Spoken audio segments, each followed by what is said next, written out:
Are you paying attention to what's like Tiger told Jim this past week and Trevor Immelman too, that things are looking good. The conversation that they had, we know the commissioner and Adam Scott went to see the president to talk about what they're calling the reunification of the game. What are you hearing on the inside with that? Is that encouraging to you?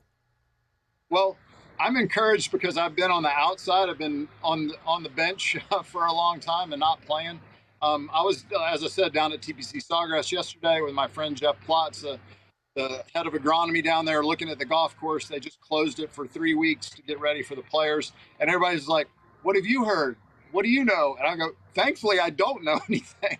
I'm not on the inside anymore, which has been nice. But to read between the lines and know where this was going, a year ago, knowing the plan, I think we're in a good place. Jay has done an incredible job, as I've said several times, with COVID.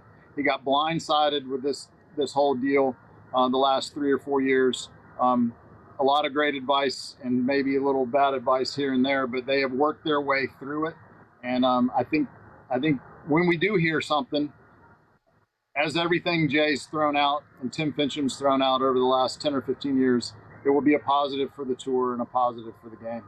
How would you, because you do go out of your way to say that Jay has done a great job. You mention it every time that I bring it up with you. How important is that message against the narrative that is out there that somehow the players are angry at Jay Monahan? Well, you can look at, President Bush didn't know that somebody was going to blow up the World Trade Center.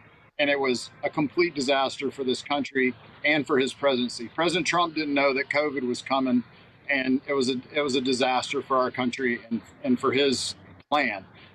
Jay Monahan didn't know that COVID was coming and didn't know that, a foreign government was going to try to take a run at his business.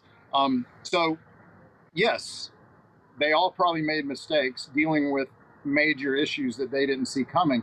But Jay has done a great job listening to the players, restructuring the board, which I was a big part of, listening to his advisors, reorganizing the state of the game, and rallying people around. No business, I've said this on the PGA Tour board for 30 plus years, no business runs perfectly and never makes mistakes. It doesn't matter if it's AT&T or FedEx, everybody makes mistakes. And we got to give the benefit of a doubt, and we've got to all pull together. So if you don't support your leaders, you're not going to get good performance out of them.